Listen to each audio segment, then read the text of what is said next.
I tie one last pink balloon to the fence post and step back to survey my handiwork. The backyard looks magical, if I do say so myself. 9 pink place settings dot the picnic table, each with a matching napkin folded into a crown. The bounce house, a $275 splurge that made my credit card wince, stands inflated and waiting, its princess turrets gleaming in the October sunshine. The pixel princess cake from Mila's favorite video game sits on the dessert table, 9 candles standing at attention. Perfect, I whisper, though nobody's around to hear. I glance at my watch for the 3rd time in 5 minutes. 11:42. Mom and my sisters should be here by now. They promised to come early and help set up, but that promise evaporated like morning dew. Just like always. The sliding glass door squeaks open behind me, and Mila bursts into the yard, twirling in her new birthday dress. The purple fabric, her royal color, sparkles in the sunlight as she spins. Mom, is it time? Is it time? She bounces on her toes, then freezes. Her eyes dart around the empty backyard, scanning for faces that aren't there. Where's Grandma? And Aunt Savannah and Aunt Lacey? Are they bringing Tyler with them? Did they see the bounce house yet? I force brightness into my voice. They're on their way, sweetie. Probably just running a little late. Mila's face falls for just a second before she rebuilds her smile. Okay, I'm gonna watch for them from the front window. Cried. She dashes back inside, and I bite the inside of my cheek until I taste copper. I should have known better than to believe they'd show up on time. Or at all. The doorbell chimes, and I hear Mila's excited shriek from inside. I hurry around the house just in time to see my daughter's face collapse as she opens the door to find only Aunt Carol standing there, a wrapped present tucked under her arm. Happy birthday, sweet pea, Carol says, stooping to hug Mila. My daughter hugs her back but peers around Carol's shoulder, searching the empty driveway. Is Grandma coming with you? Carol straightens, her eyes meeting mine over Mila's head. Something like anger flashes across her face before she smiles down at my daughter.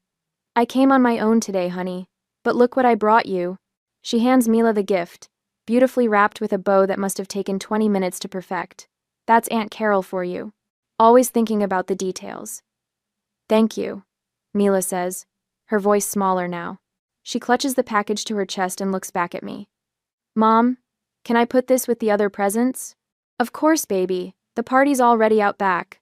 As Mila disappears into the kitchen, Carol steps inside and closes the door. Eleanor and the girls aren't coming, are they?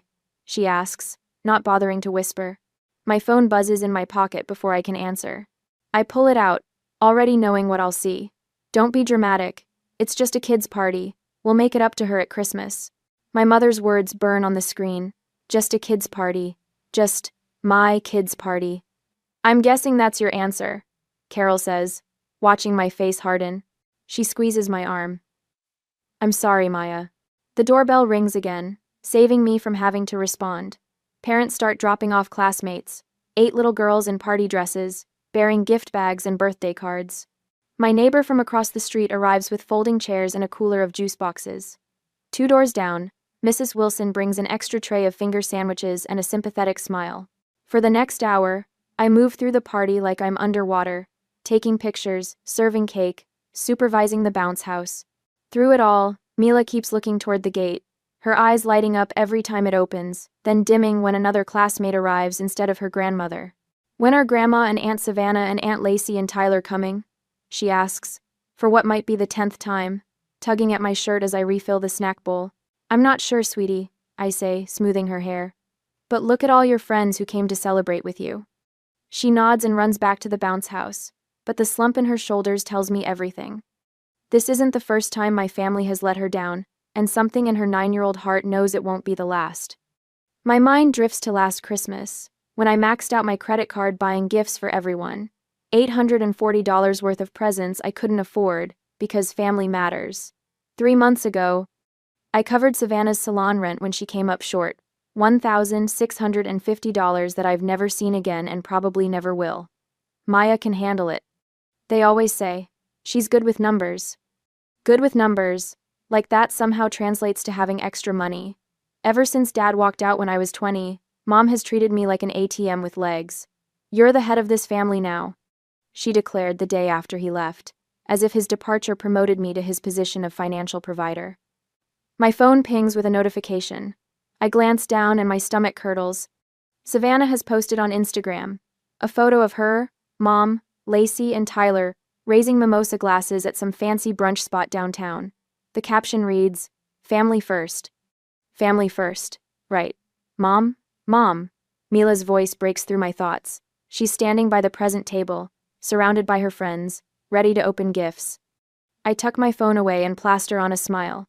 "Coming, birthday girl?" The girls cluster around as Mila tears into her presents. She thanks each friend with genuine delight, but when all the gifts are opened, she looks up at me, her voice trembling slightly. "Did Grandma forget my birthday?" The question stabs straight through my chest. I open my mouth, searching for words that won't come, when Aunt Carol steps in. "Your grandma has a terrible memory sometimes," she says, winking at Mila. "But that just means you might get a surprise another day." Mila brightens a little at this possibility, and the moment passes as the girls rush back to the bounce house for one last jump before their parents arrive. Carol squeezes my hand. "This isn't right, honey." I nod, not trusting myself to speak. When the last classmate has gone home, I retreat to the kitchen with a stack of plates, letting silent tears fall as I wash each one. Through the window, I can see Aunt Carol helping Mila test out her new sidewalk chalk, their heads bent together over a rainbow taking shape on the driveway. My phone buzzes again. Another text from Mom. "Need $350 for a family emergency. Can you transfer it today?" The plate in my hands cracks as I grip it too tightly. I stare at the message. At the timestamp, 3:48 p.m., right in the middle of the party she couldn't be bothered to attend. Something inside me breaks too. A dam I've been patching for years. I set down the broken pieces, dry my hands, and stare at the message a moment longer. The time for tears is over. A week later, my phone buzzes against the kitchen counter while I'm making Mila's lunch. A peanut butter sandwich cut into triangles, apple slices arranged in a smile, and a note with a little heart. Small gestures to show her she matters. The phone buzzes again, and again. The family group chat. I wipe my hands on a dish towel and pick it up, my stomach already tightening.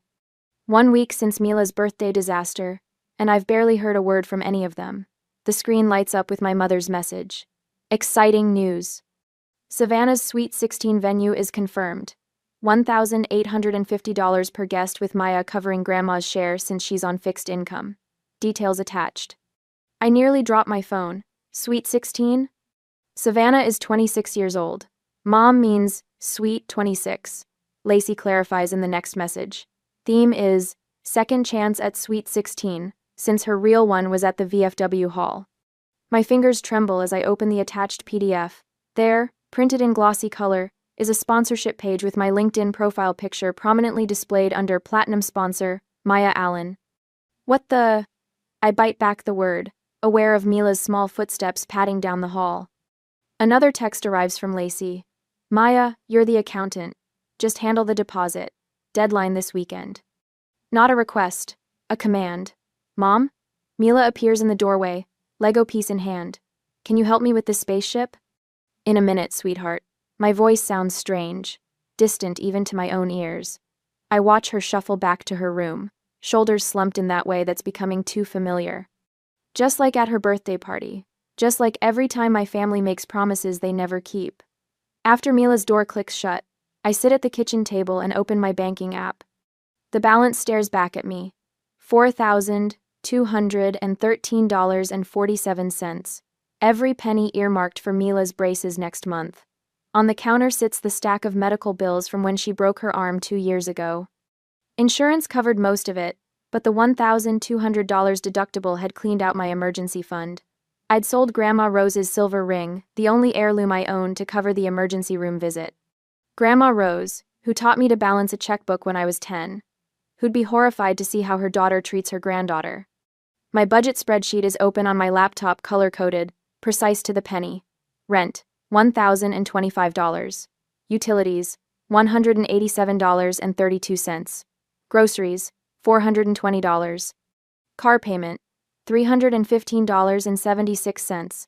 After school care, $240. The margins are thin, but we make it work. Our small 2-bedroom isn't much, but I've made it a home. Clean, cared for, safe. I scroll through old Venmo requests from my family. Last month, $650 for Savannah's salon. Emergency. Month before, $420 for mother's new patio furniture. Christmas. $840 for family gifts. None repaid. None even acknowledged beyond a quick, "Thanks, sis," text. My mother, Eleanor, has perfected the art of financial manipulation. She wields guilt like a credit card with no limit. "After all, I sacrificed raising you girls alone," she'll say, conveniently forgetting it was her constant spending that drove Dad away. Savannah, my youngest sister at 26, runs a salon that hemorrhages money faster than she can highlight hair. Every crisis is an emergency, requiring immediate funds. Every loan is just until next month, but somehow next month never comes. Then there's Lacey, 24, opportunistic and drowning in credit card debt from online shopping sprees she can't afford. Somehow her financial problems always become my financial solutions. The doorbell rings, startling me out of my thoughts. "I've got it," Mila calls, running to answer before I can stop her. I hear Aunt Carol's warm voice in the entryway. "Hello, sunshine. Is your mom home?" Carol steps into the kitchen, arms loaded with a casserole dish. Her eyes narrow at my expression. "What happened?" she asks, setting down the food. I wordlessly turn my phone toward her. She reads the message, her mouth tightening into a thin line. "They've got some nerve," she mutters, sinking into a chair beside me. "After missing her birthday." No. They had brunch instead," I say flatly. "I saw the Instagram post." Carol reaches across the table and squeezes my hand. "Your mother has always been like this, even when we were kids, but you don't have to keep playing along." A knock at the back door interrupts us. Mrs. Wilson, my 1-year-old neighbor, waves through the window. I gesture her in. "Brought you some banana bread," she says, then stops, reading the room. "Bad time?" "Family drama," Carol explains. Mrs. Wilson nods knowingly. "She's been bringing me casseroles since Mila was born, offering wisdom without judgment. She saw how often I took time off work when family emergencies struck, witnessed the parade of relatives asking for favors but never returning them. Your coworker, James, called, Mrs. Wilson says. Something about covering your shift tomorrow if you need it? Said to tell you he's returning the favor. James, always willing to swap shifts when mother demands my presence for some crisis. One of the few people who actually reciprocates. Mommy? Mila stands in the doorway, clutching a piece of paper. Can I hang this on the fridge? It's a school drawing labeled, My Family. Just 2 stick figures holding hands. Me and her. My throat tightens as I take the picture. Of course, baby. While I'm finding a magnet, I notice the stack of thank you cards on the counter, handwritten by Mila herself for each friend who came to her birthday. Each one decorated with careful crayon stars. That night, after tucking Mila in, I pass her room and hear her small voice. God, please make Grandma like me more. Something in me shatters. Back at my laptop, I find an email I wasn't meant to see forwarded inadvertently by the hotel. The contract for Savannah's Sweet 16 was signed 3 weeks ago. Before Mila's birthday. They'd known all along they wouldn't be coming. I open a folder on my desktop and create a spreadsheet. Every Venmo request for the past 3 years. The total makes me dizzy. $23,470.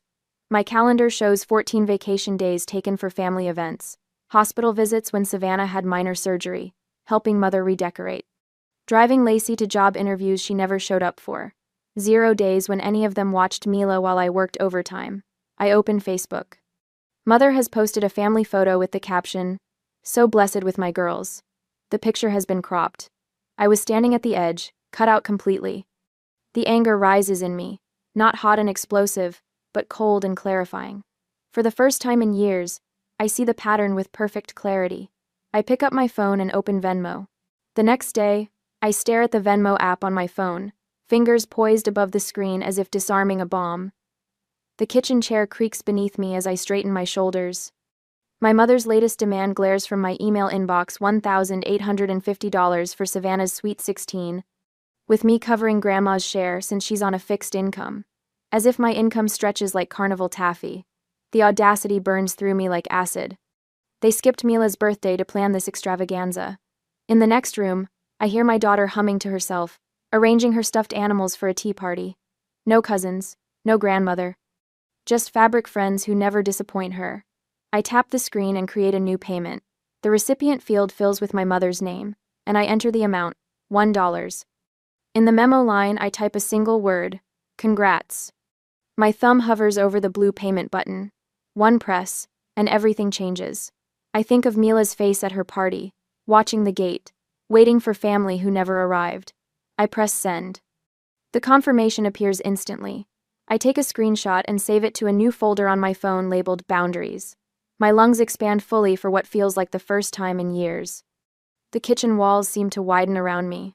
Mom, can we have spaghetti tonight? Mila calls from the living room. Absolutely. I answer, my voice steadier than it's been in months. By noon, I've made 3 phone calls that should have happened years ago.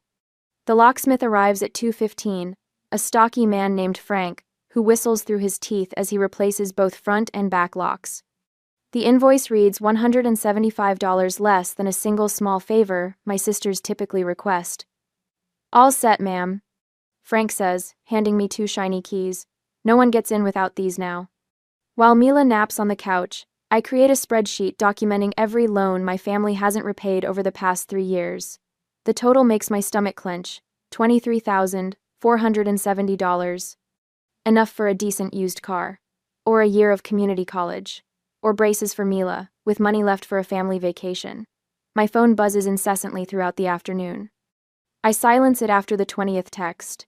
Instead, I draft an email to the hotel, hosting Savannah's event, attaching screenshots of correspondence proving I never authorized using my name or business credentials as a platinum sponsor. The hotel manager responds within an hour, apologizing for the confusion, and confirming my name will be removed immediately. By evening, Mila and I sit at our small kitchen table, twirling spaghetti and watching cartoons on the portable TV. She laughs at something silly on screen, tomato sauce dotting her chin. This is enough, I think. We are enough. The doorbell rings at 8:47 p.m. Through the peephole, I see my mother flanked by both sisters. Their faces contort with barely contained rage.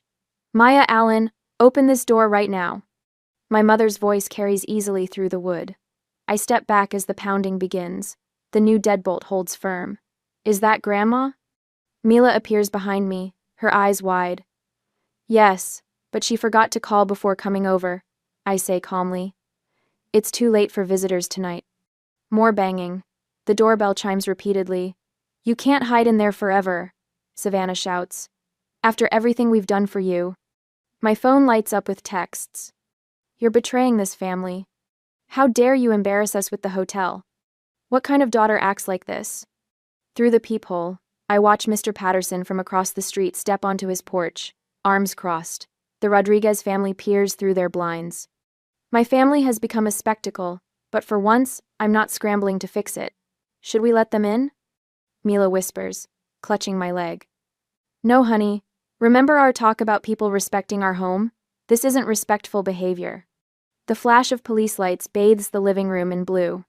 I close my eyes briefly. Of course they called the police. When I open the door, Officer Thompson stands on my porch. I recognize him. He coached Mila's soccer team last spring. Evening, Miss Allen, he says, his expression professional but kind. We received a call about a family dispute, something about threats, and a family heirloom being withheld. Behind him, my mother puffs up like a peacock. She's refusing to return property that belongs to our family, she announces, and she's sent threatening messages. I feel Mila's small hands gripping the back of my sweater as she hides behind my legs, her stuffed rabbit clutched to her chest. May I come in for a moment? Officer Thompson asks quietly. At my kitchen table, I show him everything. The texts, the emails, the receipts, the screenshot of my $1 Venmo payment. I've been financially supporting them for years without repayment. I explain. I changed my locks today because I'm establishing boundaries.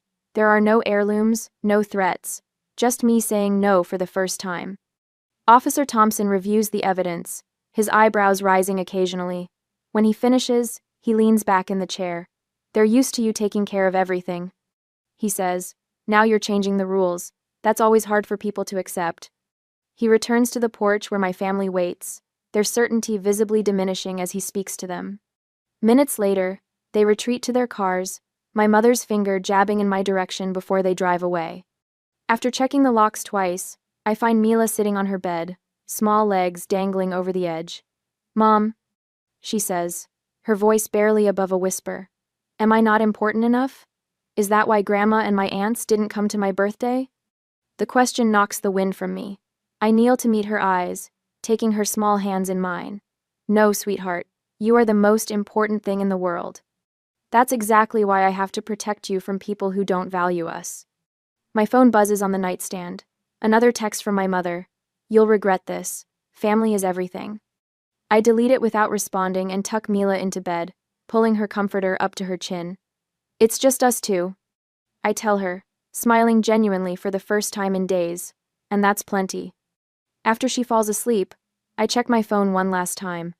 A text from Aunt Carol appears. "You did the right thing. They're furious, but truth is on your side." Another message from Mrs. Wilson next door. "Those brownies cooling on my counter aren't going to eat themselves. You fought the right fight today." My coworker, James, "Need extra shifts to rebuild savings? I can swap Tuesday for your Saturday." An email from Mila's teacher. "She seems happier this week. Everything okay at home?" I set my phone aside and breathe deeply. The house feels different tonight, lighter somehow, as if the walls have stopped pressing inward. I've been so focused on building a family that I never noticed a community forming around us, brick by brick, person by person. Tomorrow will bring new challenges. But tonight, for once, I sleep without the weight of impossible expectations crushing my chest. My phone buzzes at 6:30 a.m., jolting me awake before my alarm.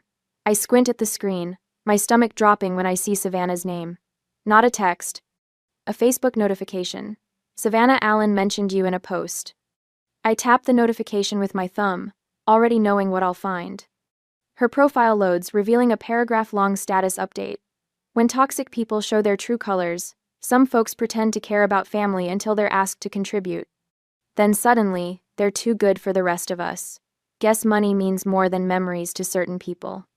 17 comments already, most from extended family and high school friends I haven't spoken to in years. "So sorry you're going through this, sweetie. Blood isn't always thicker than water.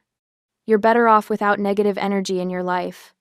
I scroll through the comments, each one a tiny needle. Nobody asking for my side. Nobody questioning why I might have sent that single dollar. Just automatic assumption that I'm the villain in this story.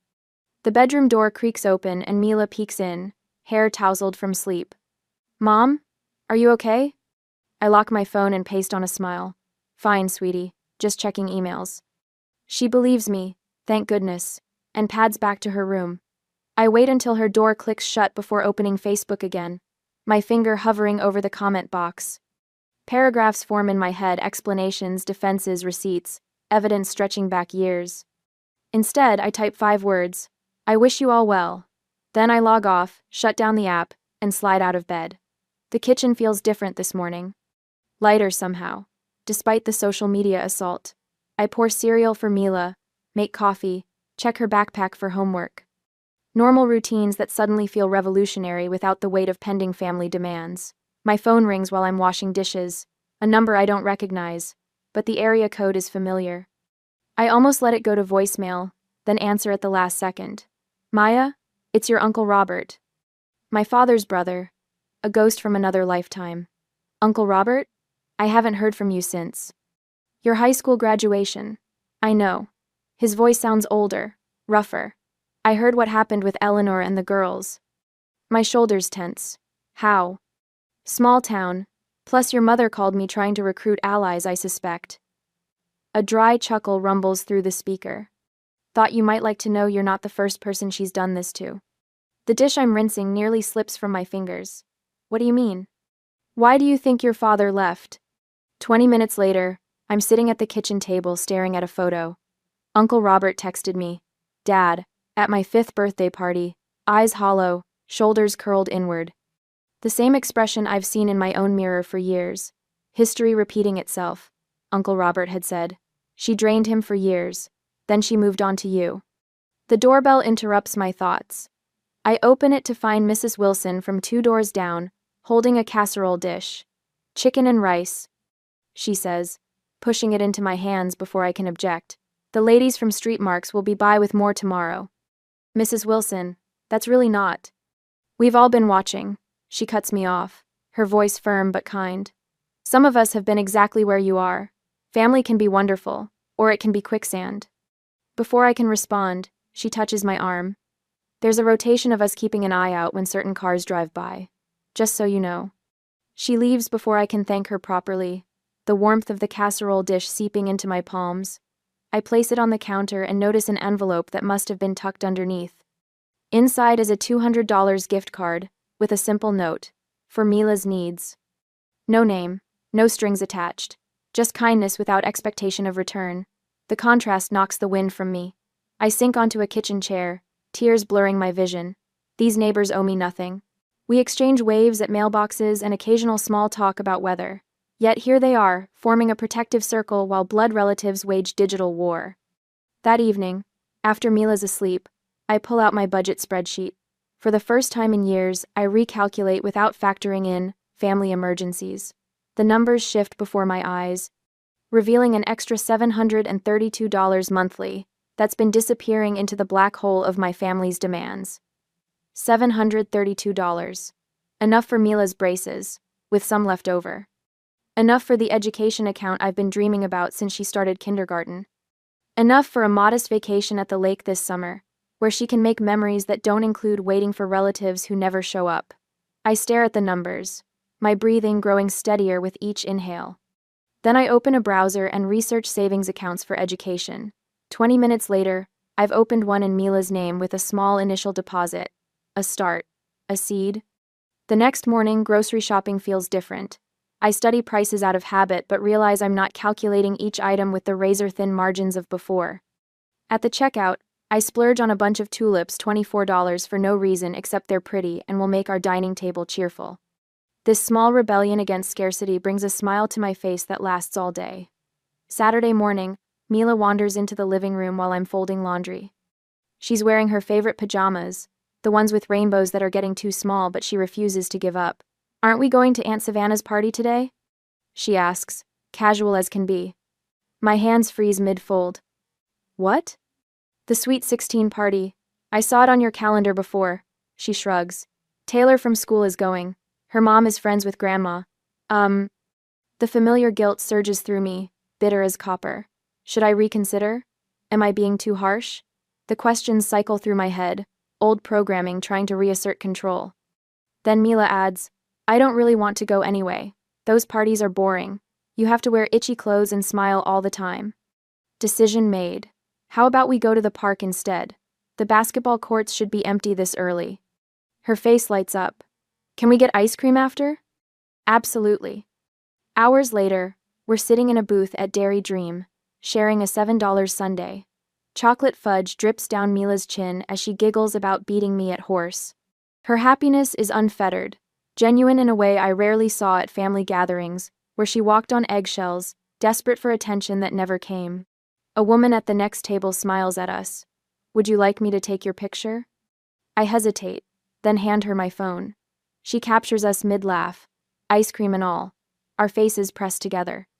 When she returns the phone, I study the photo, messy, imperfect, radiantly happy. Nothing like the posed family portraits my mother insists on each Christmas, where everyone holds strained smiles and calculated positions. I like this way better than a fancy party, Mila declares, diving back into the sundae. So do I realize. So do I. My phone chimes with a text from Aunt Carol that night. I dry my hands on a dish towel and tap the notification. You dodged a bullet, her message reads. Sweet 16 disaster. Complete train wreck. I sink into a kitchen chair, torn between curiosity and relief. My thumb hovers over the call button, but Carol beats me to it. The phone rings and I answer. What happened? I ask, voice hushed so Mila won't hear from her bedroom. Carol's laugh crackles through the speaker. Where do I start?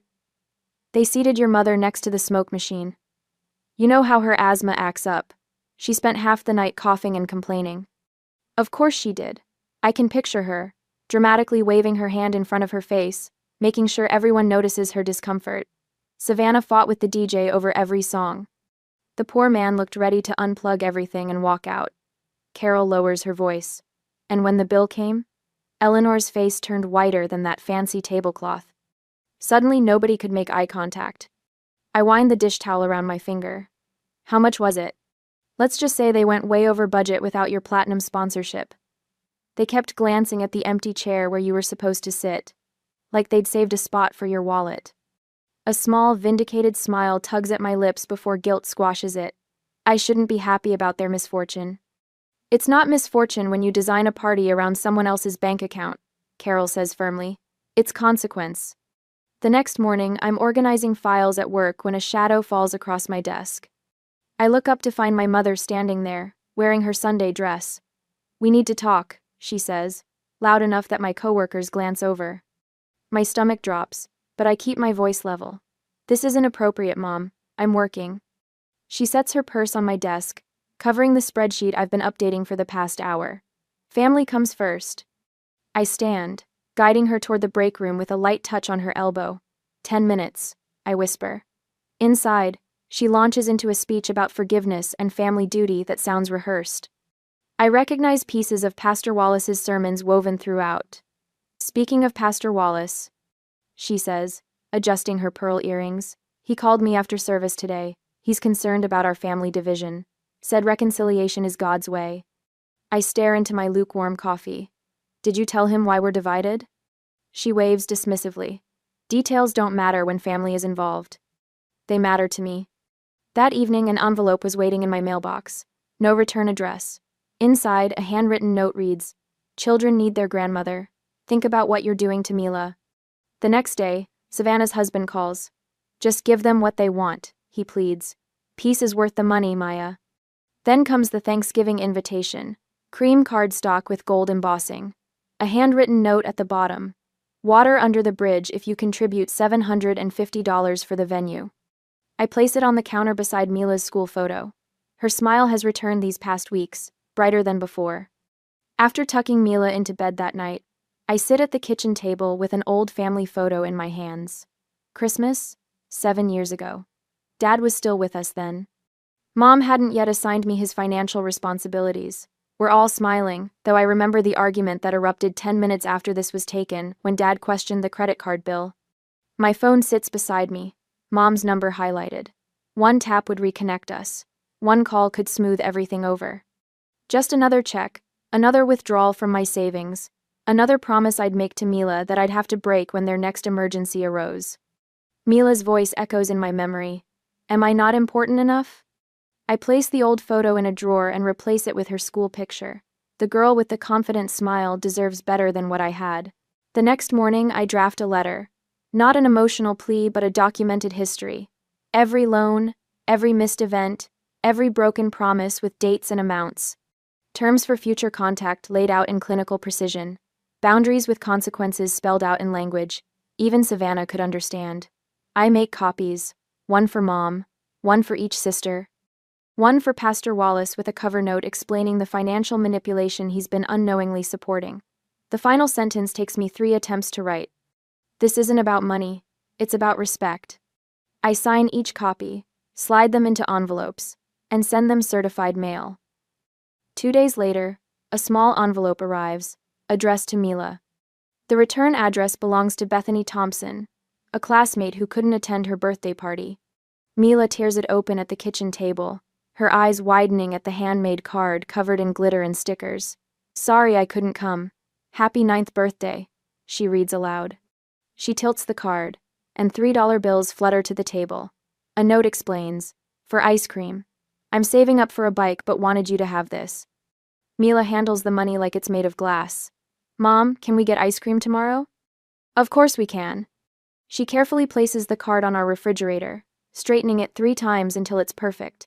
This is the best card ever, she declares. I watch her skip off to her room, the $3 clutched in her hand. $3 from a child saving for a bike, worth more than all the hollow promises my family ever made. The phone rings that evening. Grandma's number. I almost let it go to voicemail but answer on the final ring. Miah, you need to fix things, she says without greeting. Your mother and sisters are fighting constantly since that letter arrived. About what? Money, what else? Your mother says Savannah pushed too hard with that Sweet 16 business. Savannah says Lacey promised you'd cover more than your share. They're all blaming each other for driving you away. I close my eyes, familiar pressure building behind my temples. For a moment, I'm tempted to step in, to mediate as I've always done. Instead, I take a deep breath. I'm not responsible for fixing adult relationships. But you've always been the sensible one. Grandma insists. Yes, I say, watching Mila through her bedroom doorway as she arranges her stuffed animals for a tea party. That's why I'm making a different choice now. I balance on a wobbly stepladder, roller in hand, as soft yellow paint transforms our living room wall. 2 months since I sent that $1 Venmo payment, and the world hasn't ended. In fact, it's gotten brighter literally. Mom, you missed a spot. Mila points with her brush to a patch near the ceiling. Her purple t-shirt bears splatter marks like tiny yellow stars. Got it, Eagle Eyes. I stretch higher, rolling paint over the stubborn white square. What do you think? Better than the old beige? Way better, Mila says, attacking the baseboards with the focus of a surgeon. It's like sunshine inside. The front door opens, and James from work pokes his head in, carrying a bookshelf under one arm like it weighs nothing. Special delivery, he announces. Where do you ladies want this? By the window, I say, climbing down. You didn't have to build it yourself. James shrugs. What else would I do with my weekends? Watch golf? His laughter fills our small house, a sound that once would have made me tense, expecting my mother's judgment about male visitors. Now I just smile, and help him position the oak shelves where afternoon light will hit them. Later, Mila arranges her books by color while I stand back, admiring our handiwork. The calendar on the fridge catches my eye. Movie night, written in Mila's crooked handwriting for Friday.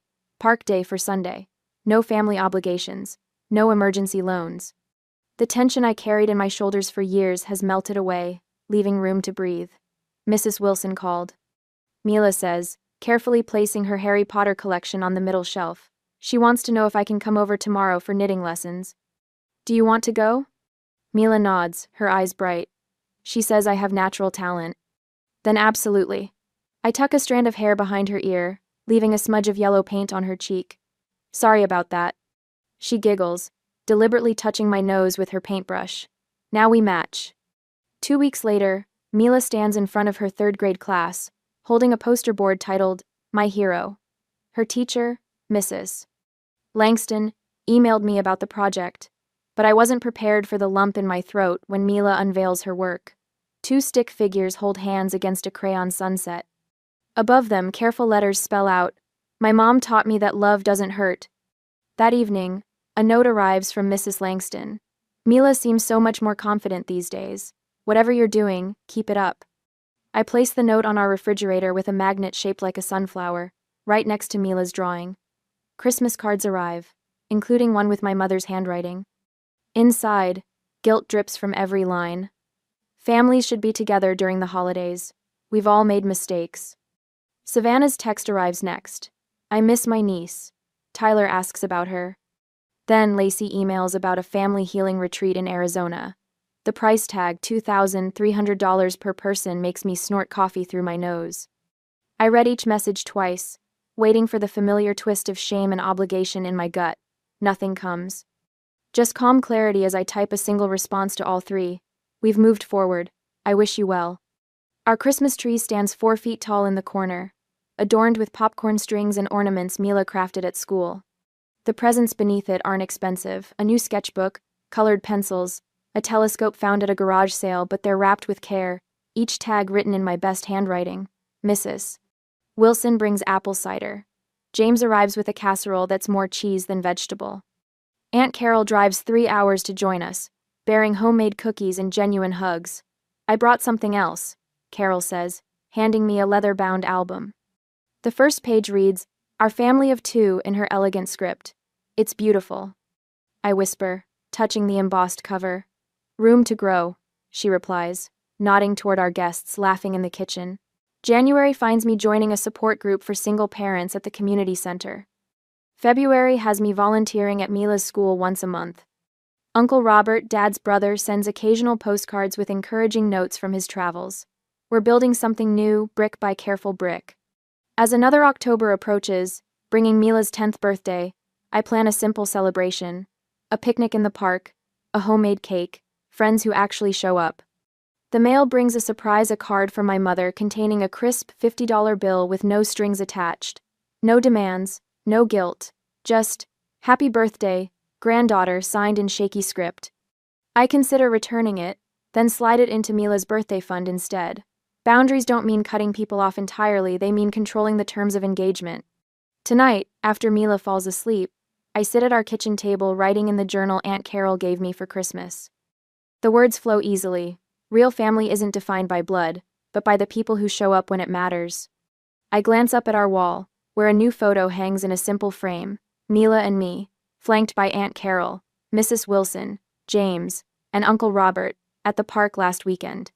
Below it, a small wooden plaque reads, "Our family." The house is quiet except for Mila's peaceful breathing from the next room. I close my journal, feeling something I haven't felt in years. Home.